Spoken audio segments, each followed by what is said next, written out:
Ladies and gentlemen, welcome to the Spodcast. I'm Joe, and with me tonight are Charl and the new guest, Alice Rourke, who from now on is going to be called Smooshie to avoid confusion. Say hello, everybody. Hi. Hello. Okay, tonight's discussions we're going to be talking about Smooshi's introduction and her favourite series. We're then going to be talking about the Dark Knight Returns movie trailer. We're also going to be talking about Gravity Falls and Ben 10 Omniverse, which is sort of the big culmination of the Ben 10 series. So, yes. Is everybody okay with that? Mm-hmm. Sounds good to me. Okay. So, Smooshie, would you like to give us a general introduction and your favourite series? Okay, my name is Alice, aka Smooshie. I go to the same university as many of these lot did, and I watch a lot of cartoons, like a lot. I get to the point sometimes where I forget that there are people in the world that don't watch cartoons. And so I'll recommend everything, and then they'll be sort of sat there going, yeah, this isn't quite my thing, trying to be polite about it. And I'll realise that I've just been over enthusiastic and jumped the gun a bit. I shall get on with the question bits. Okay. The favourites and all that, yes. Yeah. Oh, I should also mention that choosing favorites of things is my most hated thing in the world. I'm sorry, everybody else has done it. I just I thought know. good I know. introduce people. I can't be special and just avoid all choices ever. Okay. Favorite cartoon series of the past 5 years would probably be Adventure Time. Really into Adventure Time. I love it so much. I've loved it since the I wouldn't say it's a preview. The pilot. The pilot was on Nickelodeon and then became a bit of a viral video online. And I love the humor of it. I love the fact that it harks back to some of the cartoons I was really into when I was growing up. And yeah, it's mathematical. It's brilliant. Uh, but maybe Gravity Falls is sort of it has the potential to knock its crown off, really. It's got the potential to sneak up there and steal my favourite. Uh, Favourite cartoon series of the decade would be Avatar The Last Airbender. I think that Seems to be a popular choice for everyone. shook things up in the way of plot. Yeah, it's so good. It's just so good. And there's reasons for everything they've chosen to put in, like uh, all of the different styles of kung fu were actually all of the different bending types. And there's, say, the air type is to do with circles and not being confrontational and avoiding the attack. And fire is very confrontational. And I like the fact that they've tied in aspects of the bending with the aspects of the kung fu that makes it work so well. Uh, and also, it's very pretty and it has a brilliant plot, and you should all watch it. Favorite cartoon series older than a decade would probably be Courage the Cowardly Dog. Uh, Growing up, I think that influenced my tastes a lot more than it probably should have. I never got nightmares from it though, and that's a good thing. That's always good to hear. Okay, so favourite movie? Okay, favorite animated movie. I'm a very nostalgic person, so it's probably something like The Lion King or 101 Dalmatians, or Tangled more recently.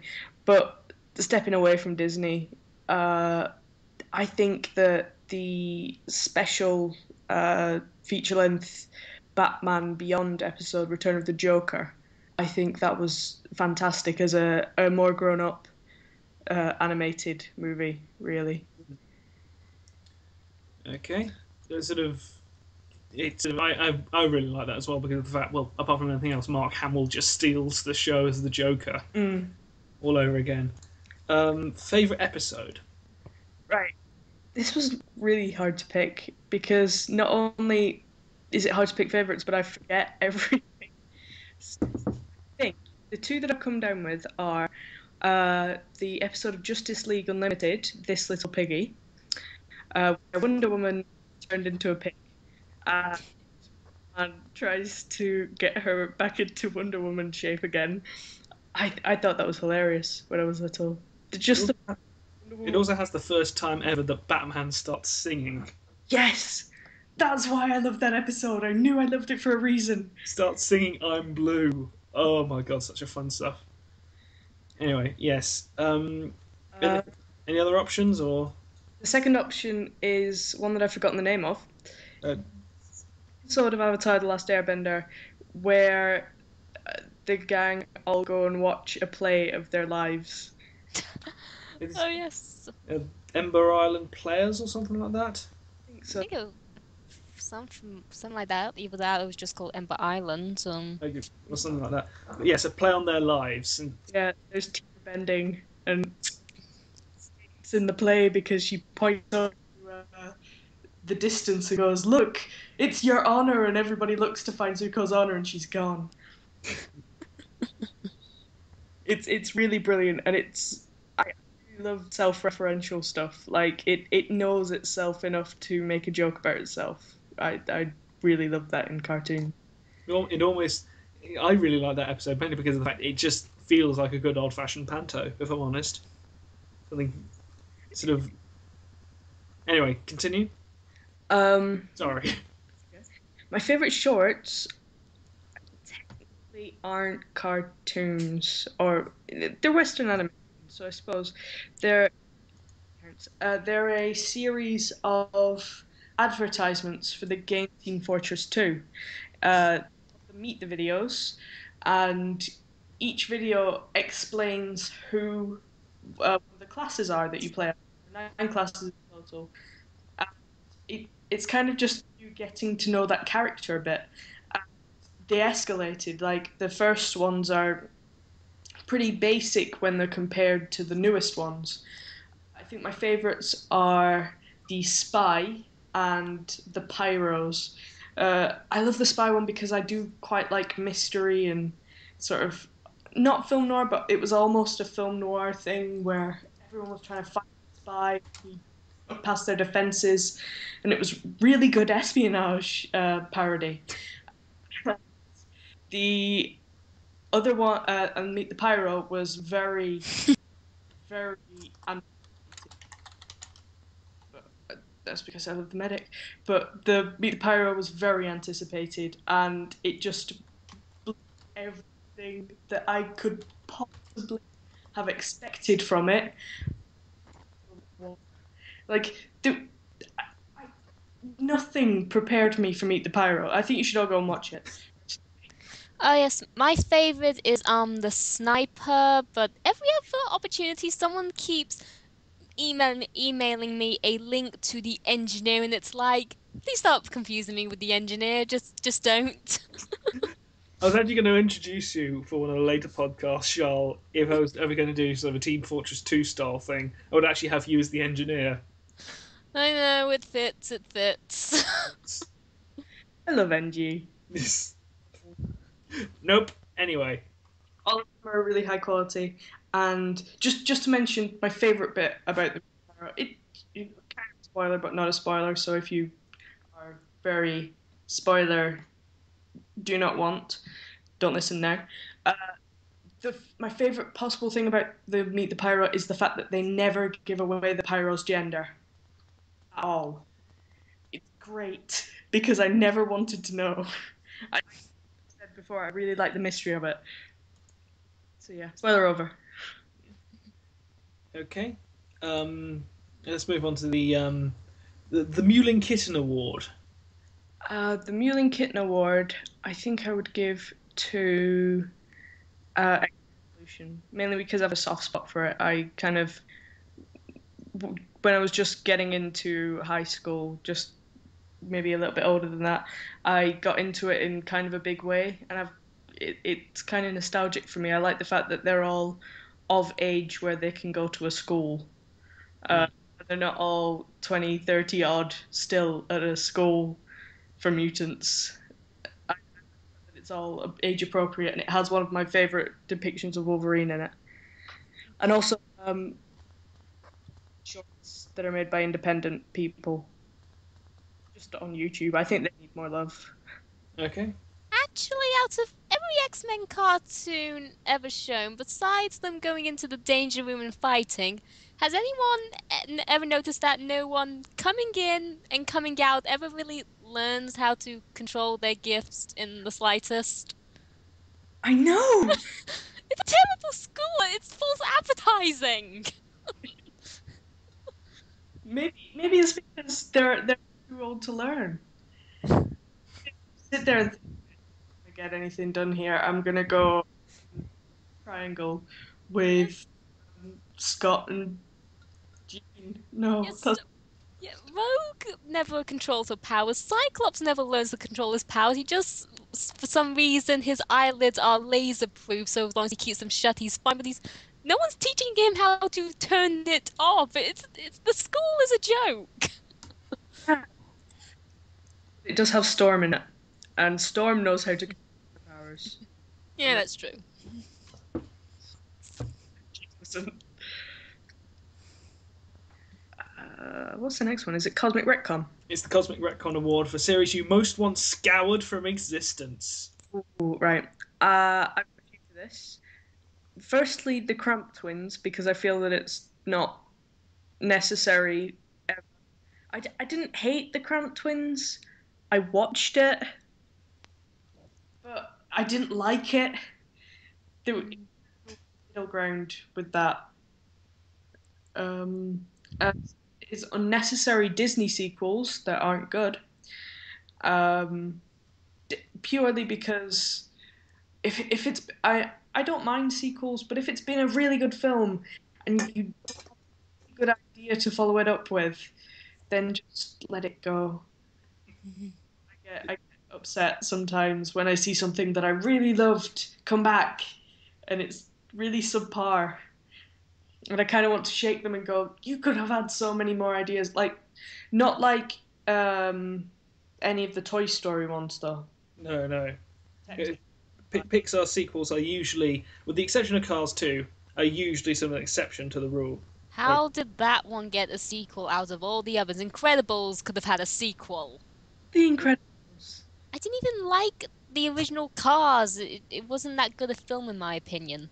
It was a bit of a cash cow, though, so of course, it's the first Pixar movie which actually they went, you know what, let's just go with the Moneyball on this. Oh, Pixar. Yeah. And finally, The series you most want to be made. Fight for the Cosmic Retcon. Oh, yes. For that might be controversial. I don't know. I think a lot of people love it, but Ren and Stimpy scare me a bit. I might have liked it when I was younger, but now just the art style scares me. It's too scary realistic and cartoony at the same time. Kind of an uncanny valley thing. Hmm. Uh, We say realistic, but you can't really tell the difference between what are Ren and Stimpy. That's the main question I want to know.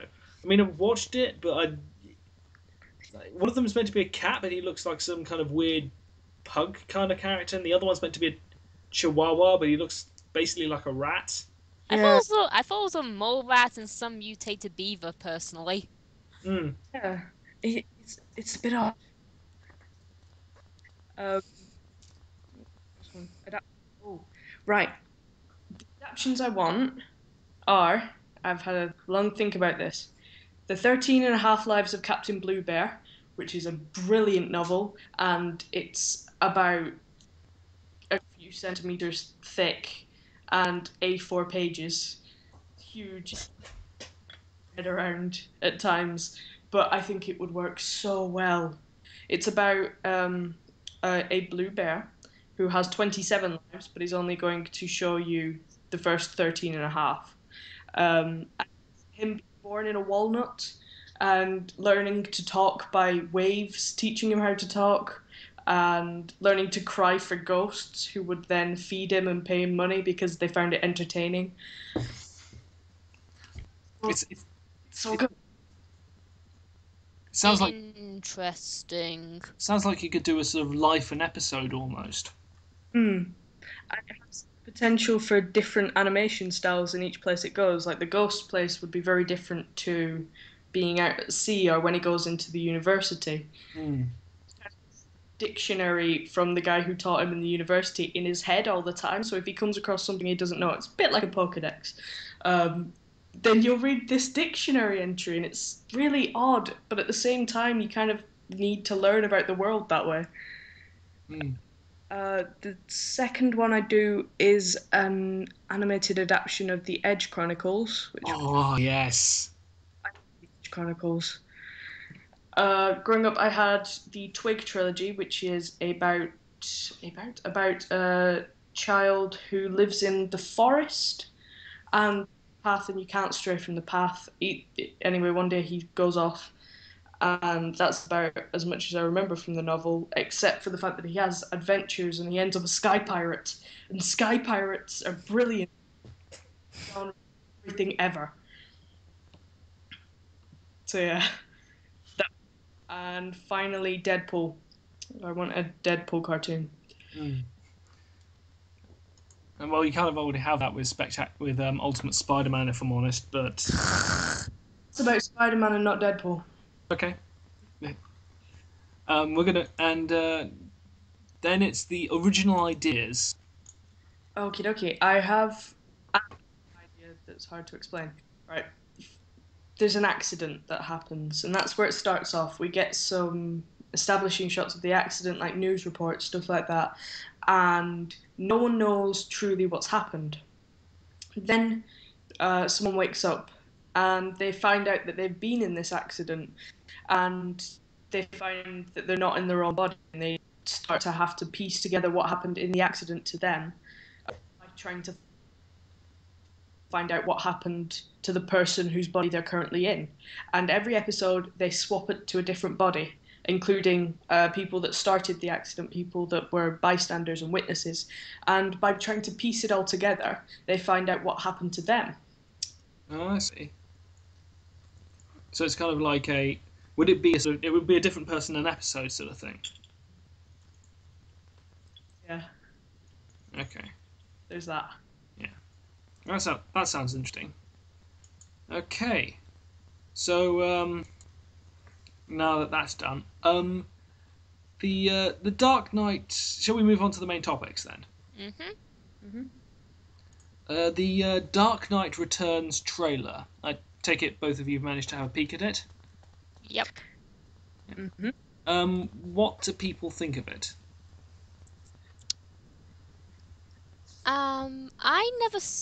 I never read the actual comic. I mean, all of my knowledge from Frank Miller came from Linkara's Atop the Fourth Wall, so not the good first impression of the guy.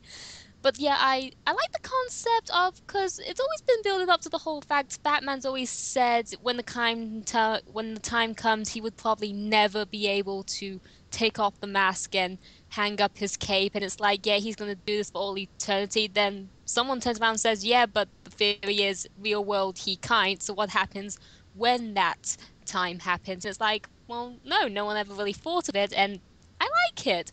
I like the fact he has to give up the cape. I like the fact that clearly he's not happy with it, and the world is falling apart without him and a female Robin. I think that's a very cool concept.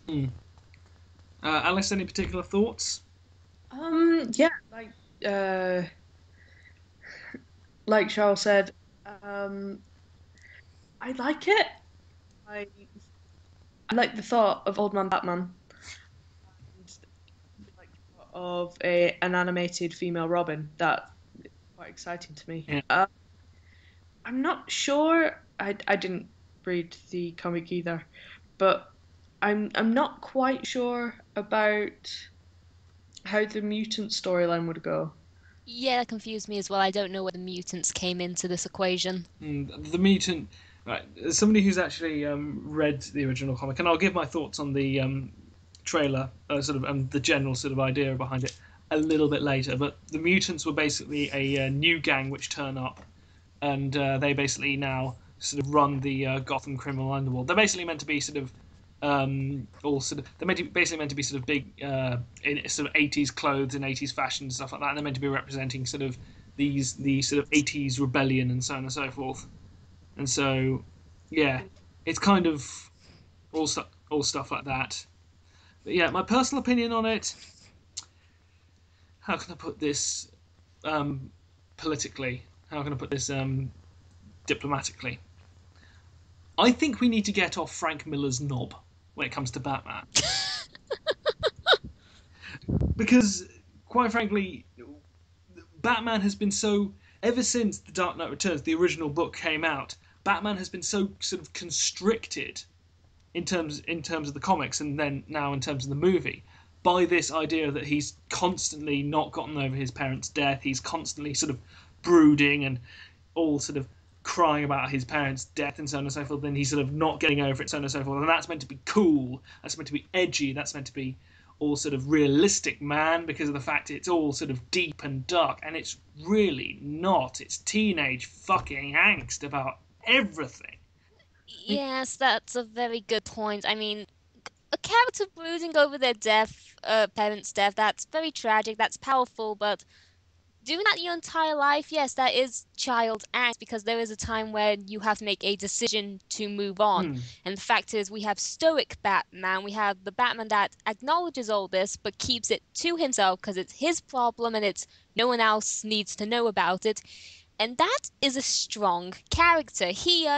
He's trying to be cool, but he's not a strong character. He's like he will cry over the flip of a penny. It's kind of not as endearing. Well, it's not necessarily about... In The Dark Knight Returns, he is sort of classic sort of stoic Batman sort of character.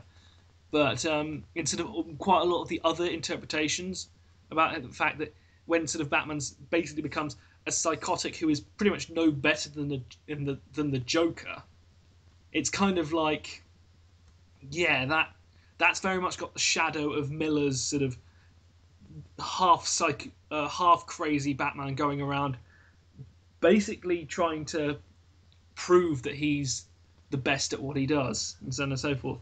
And yeah, I just don't find that kind of a character appealing. I mean, I know everybody loves the sort of Nolan movies, and if I may go off on a tangent here about this, guys, I honestly think that Batman actually becomes more mature when he gets Robin. Because that's kind of true. When he starts off on his own, he's sort of like sort of Grim Avenger and stuff like that. He's got, and so he's basically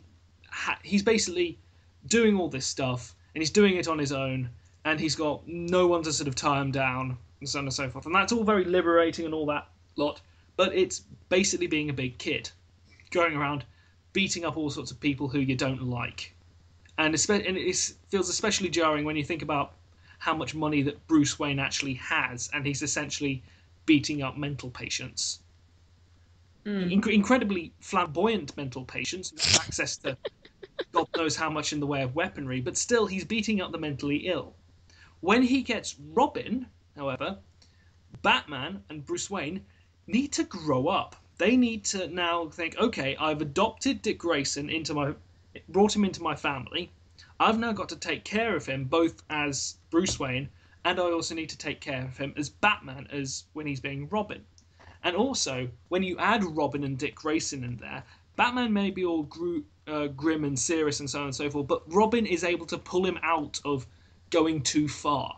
Because of the fact Robin adds some humour, adds some levity to the situation, and it makes the two work together better. That's the reason why I think adding Robin into any Batman interpretation actually makes Batman progress as a character and actually makes it a better story as a result. I actually think that in a truly good interpretation of Batman, if he ever ends up fighting the Scarecrow again, and he gets that sort of whole flash, he gets infected by the fear gas, he'd sort of first hallucinate about the sort of death in crime alley of his parents. Next thing he'd see would be all the people who he's worked with, including Commissioner Gordon, whoever else there would be, Alfred, and most importantly Robin, all dying in front of him. I think that kind of fear would be that kind of fear would actually really affect sort of Batman if he had somebody working with him. Because if not, then he just doesn't give a toss about them. Yes. Sorry, go on. I know, I was just agreeing with him. I was going to agree as well. I feel that, firstly, I feel that had a sort of element of humor. I know a lot of people don't like him as a character, but he does. I recently stumbled across an old Warner Brothers advert. I think it was an old Warner Brothers kids TV show advert in which Robin is in bed watching Pokemon. Batman turns the TV off, tells him he has to go to bed, and apparently they'd have a deal where Batman sings the Jigglypuff song for him to sleep. Aww. That's so sweet. It's kind of horrible, and at the same time, you know that they wouldn't have done that if they were a team, if they weren't kind of a family, if they didn't actually care for each other. He's kind of putting away all of his "I am big scary man Batman" vibes to sing the Jigglypuff song to his adopted son, which I really like. I really enjoy balanced Batman. Mm. Quite like Grimdark Batman in doses. Mm. Like it's good every now and again, but then I like the Batman that has a kind of sense of humor, the one that does sometimes give in to the people that he cares about. Mm. I feel that he's a more well-rounded character for that, especially in the Justice League cartoons. Mm. I Yeah. still think that so for Bruce Timm and the sort of Bruce Timm and the Batman animated series universe stuff, and by extension the Justice League interpretations, are still the best Batman out there. Mm. Into anything outside of anything outside of the comics, and even Yeah, I really enjoy that. Also, people don't realize with the Grimdark Batman just how insulting that is for Alfred Pennyworth, who is amazing, one of my favorite ever Batman characters, and who would not put up with that. That's true.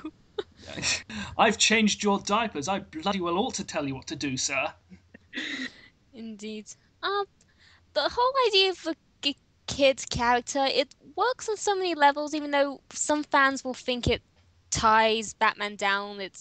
No, it makes him stronger because of it, because adult fans will sympathize with Batman over the fact something tragic has happened in his life, and I think the most people who could probably connect with that more would be probably widowers, where they look at the fact where their partner has died and they're left with this child to raise themselves, and the fact is you have a choice to either wallow in self-grief or you pick up the pieces and move on, because Batman's past is a tragic past, especially for his age, somewhere between ages 8 or 12 or something. He was 8, yeah. Yes, and while the fact is it's gruesome, and it's not the fact you should turn around and say, oh, that happened in the past, get over it. It's the fact, yes, it happened in the past, but the past is the past. We don't discard it, but it leaves an imprint on us. It shows us what we have to do in the future, and we move on. And Robin, despite his ridiculous bright costume, you can really see him as a beacon of a more positive outcome, because Batman brooding is a stage, and you can either wallow in it or you can be an adult and move on. And Robin is a very good example of that. He has a kid, he's going to take responsibility over the kid, he's going to help guide him to a better future, and that's not holding Batman down. That is Batman being a reasonable, responsible adult, and it's a very wonderful example, and it's a brilliant role model, I think. Actually, another sort of good interpretation of Batman has been the stuff with the Young Justice series. If either of you who have watched it at all. Sorry, no. Yeah, I advise you do, because it is sort of pretty damn awesome. But with that interpretation of Batman, you get both his sort of interaction with Robin and with the other members of the League. And there was this one particular scene where he wanted to bring Robin onto the League officially, and Wonder Woman called him out and basically said, "Oh, what, are you wanting to turn him into a proper child soldier?" And Batman says, "No, I wouldn't want anything like that. I don't want him to have any kind of past I've had. I want something better for him. And I think that is sort of, and even though it's sort of, it's a really, really good moment for establishing that character being different from all the other Batmans. But Yeah. what's even better is the fact that later there's a time skip and you see the effects of that decision, and you see that Dick Grayson has now become Nightwing, and the two, because of the fact Bruce was honest with him and sort of tried to do what's best for him, they've now got a much better relationship than any other medium. Most of the other mediums, there's always been a sort of fair amount of friction between Dick Grayson and Bruce. But in this medium, they actually get along like family, like a father and son team. And I actually think that is a really, really good interpretation, and I actually think that that's a much better dynamic between the two. And it adds to this sense of they are one big family. They are actually mentor and sort of apprentice, and they're not just he gone around and picked up as a random child and used him as a weapon. Has anyone noticed we haven't talked about the film in general? We've just been talking about the incarnations of Batman. Yeah, of course. Yes, because I believe the major thing what made the comics so popular was the fact half of it seems to be taken over by the media and the response or the people they're interviewing. And I think if Miller's just taking pokes at society, or I think the whole thing was about the media's basically there is no good news. There's only bad news, and everyone watches bad news whether we like it or not because it's more interesting, and it goes through the people about the violence, and it cuts between the fight scenes, this overlapping story, and I think it's just trying to take shots at itself. I'm not really getting the whole general idea because again I haven't read it myself. Well, in the comic, it's sort of one of the reasons why it sold so well was because of the fact it was fairly sort of dark and grim, and sort of thought of as an adult take on Batman.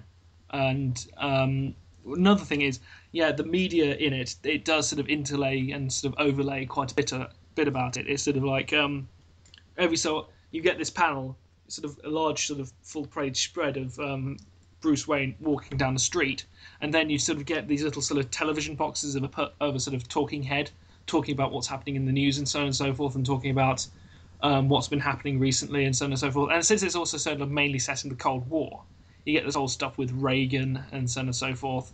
And it's all an interesting sort of, it's a nice little time capsule, I think, of sort of the 80s sort of fear of the Cold War and so on and so forth, and the whole idea of sort of what people thought, what sort of how Batman changed and how sort of comic books changed as a result. And it's interesting to go back to that, I think it could be quite interesting. But on the other hand, it might, if it cuts anything out, then it just loses the depth of the comic. I'm not sure whether the whole media thing would work so well because it was set in the 80s when it was first made, or I'm not sure whether it would not work as strongly from the people seeing the actual film that's coming up. I'm not sure whether it would be stronger or weaker because of it. Maybe a large portion of the audience a lot relatable, I think. If it were set in modern, they would have to do a massive overhaul of that of it. With instead of TV's talking heads, it'd be TV's talking heads, and then if you were going to set one truly in modern day, there'd have to be sort of social networking and tweets and how the rumors actually spread around sort of as fast as they do. And the Bat blog, just beat up some mutants, lol. Somehow I can see Batman tweeting. I just can imagine that. Checking in at the Batcave.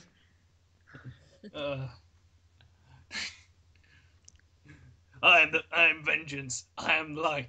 The night. I am Batman. YOLO! Anyway, shall we move on to Gravity Falls before we get completely sidetracked with this? Oh, can't we? Fine, Gravity Falls it is. Yes. Okay. Alice, you've sort of said it's one of your favourite series. Do you want to give us a sort of general introduction to it? Gravity Falls is essentially a series where a pair of twins go off to live with their great uncle Stan in the middle of Gravity Falls, Oregon, and spooky stuff happens. Uh, that's the best plot ever. It's never been in any other cartoon in the world. But strange things happen, and Dipper, the guy, they're called Dipper and Mabel. Dipper finds a book. It has the number 2 on it, so it's a book in a series of books that are depicting the sort of creepy stuff that's actually going on in Gravity Falls, and it states that they can't trust anyone. And it's a bit like if the X-Files was sort of shrunk down to children. Mm. Disney did good on this one, in my opinion. I love both the X-Files and Gravity Falls, so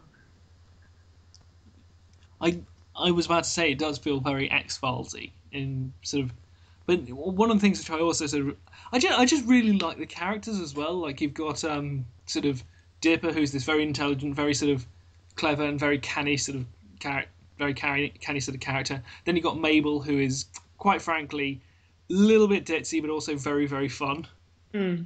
But one of the characters I also kind of like is Grunkle Stan, because of the fact he just feels like this sort of classic old time con man, this sort of wonderfully sort of amoral sort of character, but at the same time sort of a decent sort of father figure for the twins.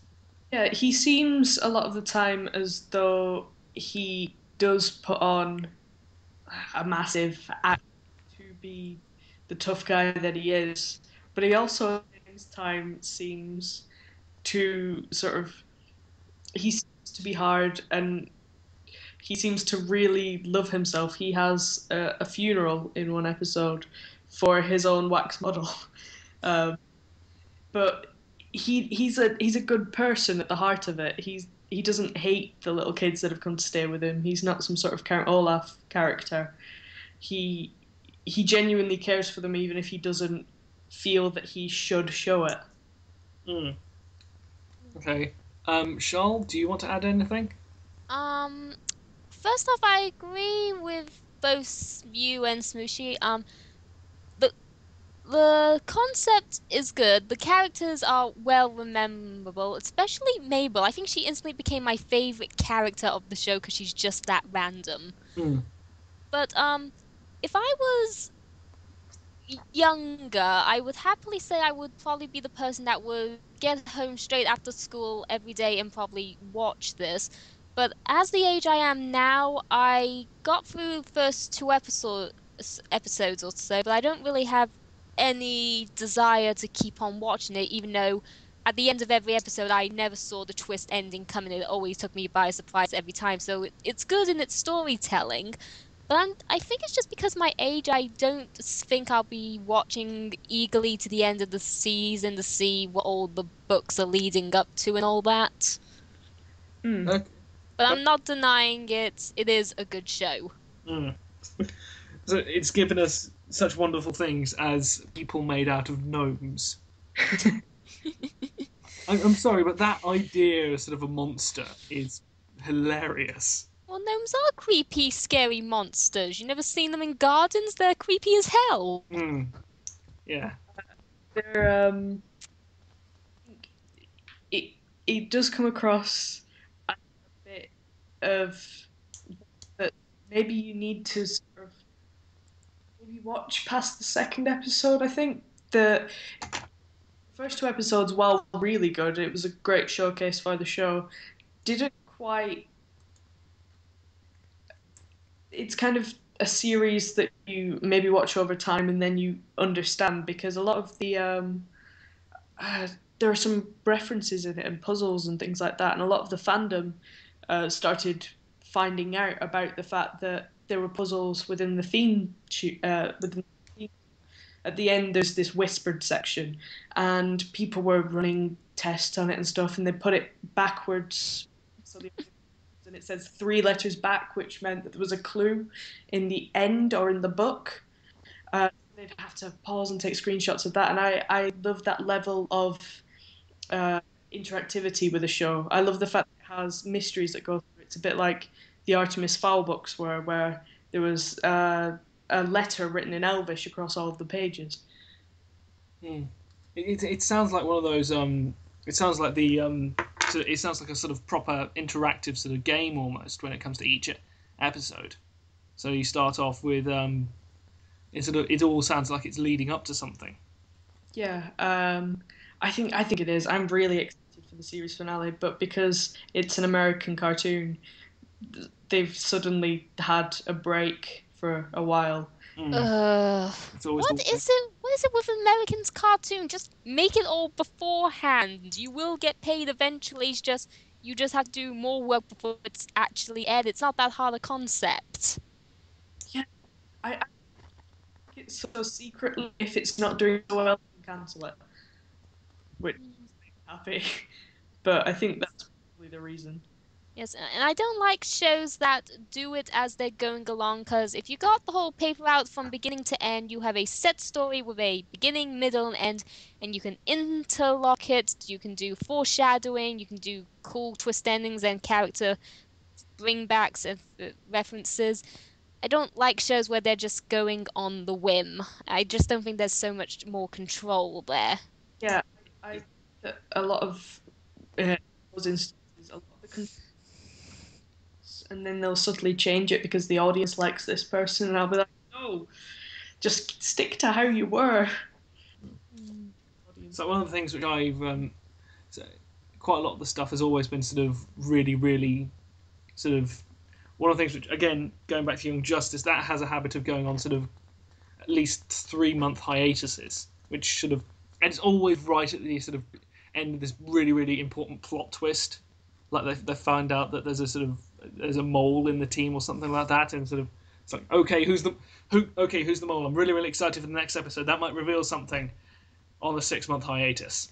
You know what? I don't think that's an accident. I think they do the whole, ooh, there's a mole in the group, cut. Then they turn around to each other and say, so who's the mole? I have no idea. Who's it going to be? I don't know. We should take 6 months off to think about this. Yeah, good idea. The thing is that it all actually fits together. It all actually sort of, if you go back and watch all the stuff, the conclusion they come to actually makes sense within the sort of series. So they obviously planned it. Yeah, They just really like their holidays off. their timing. Going back to Gravity Falls just for another second, I enjoy the way they get their morals across. Obviously, it's a Disney show. There are going to be morals in the cartoon, but there's one episode in um, Dipper decides he needs to be more manly because there are men in this town, and he's like a weedy little 12, and he needs to be a man. So he goes out into the forest, and up comes Minotaur. It's like a Minotaur. That. And they're this race of super manly men Minotaurs. Trains with them to be a man, and eventually he has to go and kill this bear with loads of heads. I've forgotten the name of it. It was a name that generally meant bear with loads of heads. Yeah. He had to go and slay that, but they both like ABBA, or the that world version of it. So he decided maybe he doesn't have to be super manly all the time. Maybe he doesn't have to, and that was how he got that. It wasn't shoving it in your face. It was just the character going full circle and thinking about his own development. Wasn't that the episode which also gave us? What was it? I've got a nose ring in my nose. I've got pecs on my abs, and I've got fists for nipples, or something. Yes. And the Manitors can also smell emotional issues.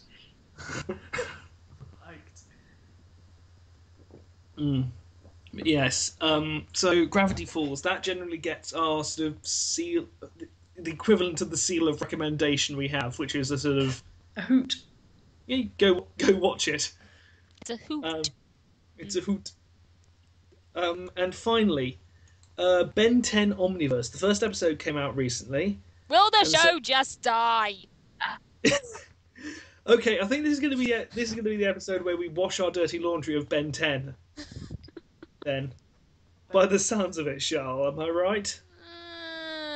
I don't know. I mean, I didn't watch the original Ben 10 all that much because, again, another whole issue of out of that age range. But I can see why it was popular. I can see why people enjoyed it, even though I thought the whole reason it was called Ben 10 because he had 10 aliens in the Omnitrix, not 10,000.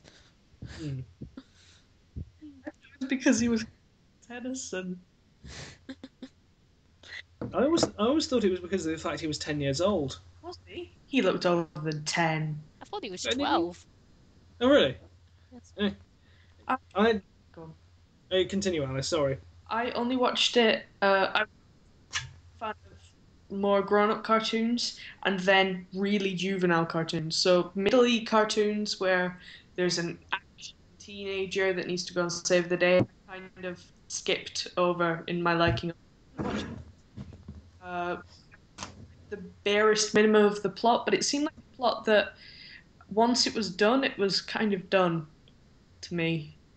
You can't really expand any more on it, really. No. No. Isn't it like it?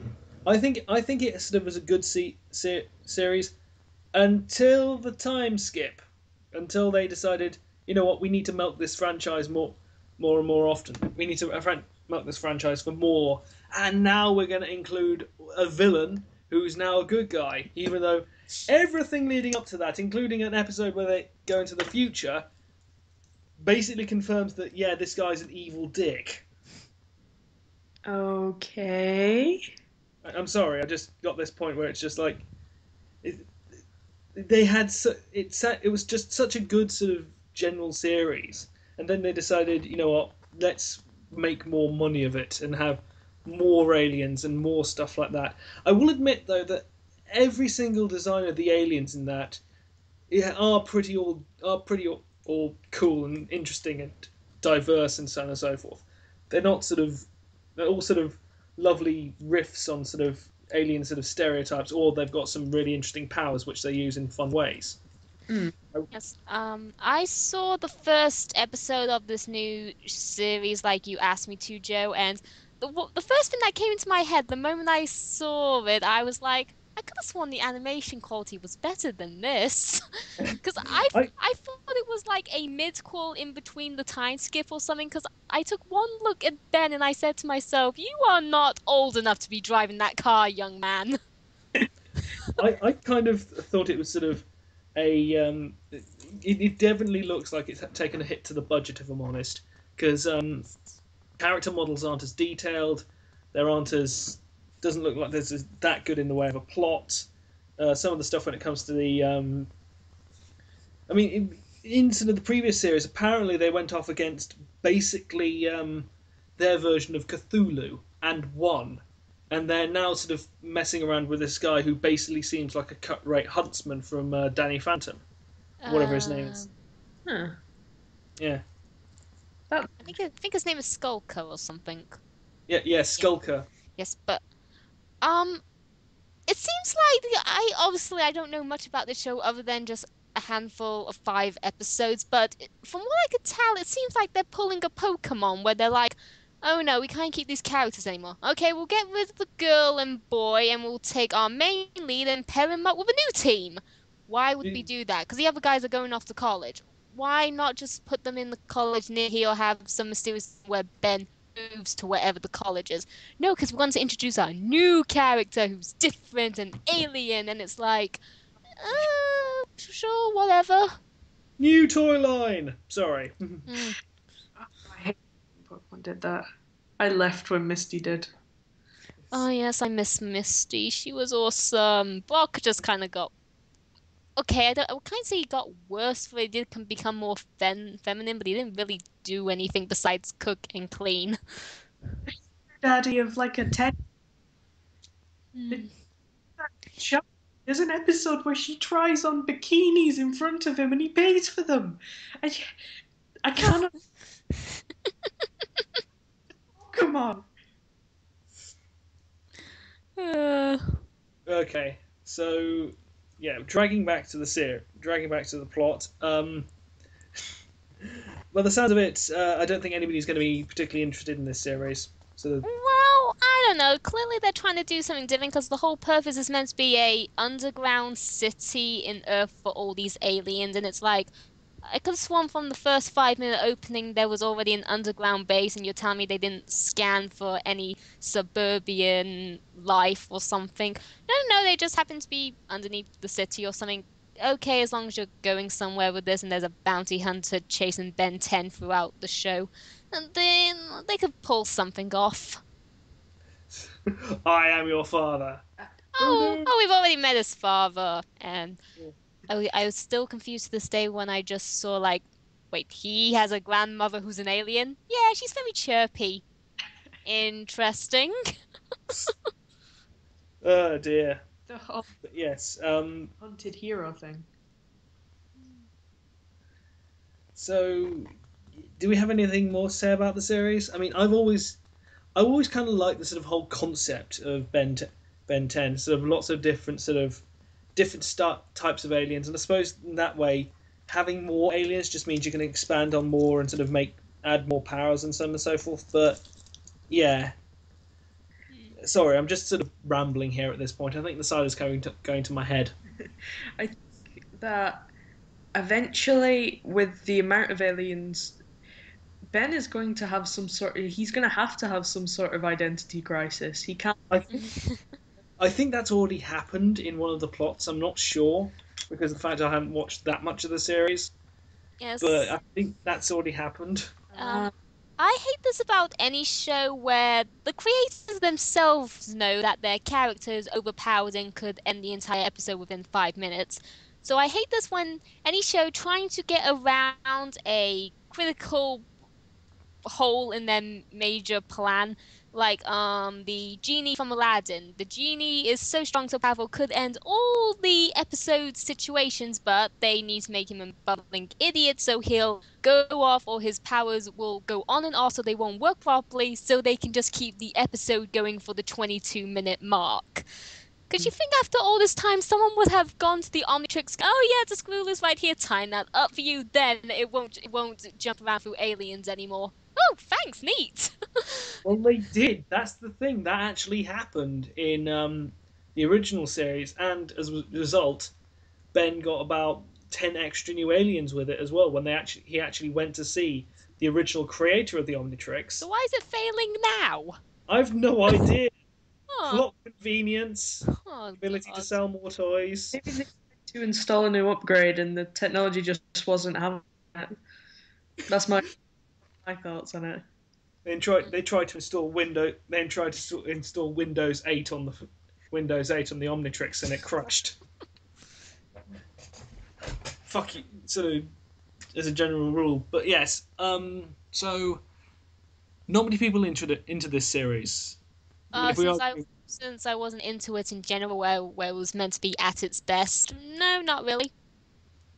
Alice, sorry, Smooshie at all? Uh, I'd have to give the first series more of a try.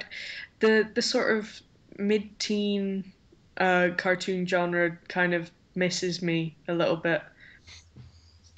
But I'd give it a try before judging it, but I wouldn't seek it out. Okay.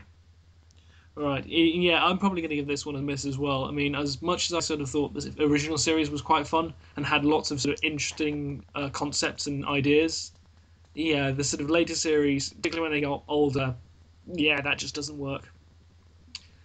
Anyway, and I think we can end on that actually, on a rather somewhat depressing note, if I'm honest. And so, yeah, Well, well, if you wanted me to end on a more funnier note, I remember when I watched the first very episode of Ben 10, and I turned around and said, Ben and that girl are gonna get together by the end of this first season because they're arguing like they're going to kiss. Those two are cousins. Those two are cousins. writers fail. But there's so much fan art of them. Yeah, they don't like the guy she ended up with. What? Well, considering the guy she ended up with was basically was the villain who turned into the sort of villain from the first season and was basically this evil sort of twisted version of Ben who basically became a mutant monster. Yeah, I can kind of see why people don't like the fact that those two got together. He's the anti-Ben. No, no. And you know what? He's called? He's called Kevin 11. Oh, Oh dear God, you guys really wanted to pair them off, and you remember they were cousins, so you couldn't, so you had to get Kevin into this. You know what? I'm pretty sure this was meant to be incest if it was an adult show. Oh dear. And on that fun note, I think it's time we end the show. I'm sorry. So it's good night from me, and it's good night from everybody else here. So goodbye, everybody. bye. Bye.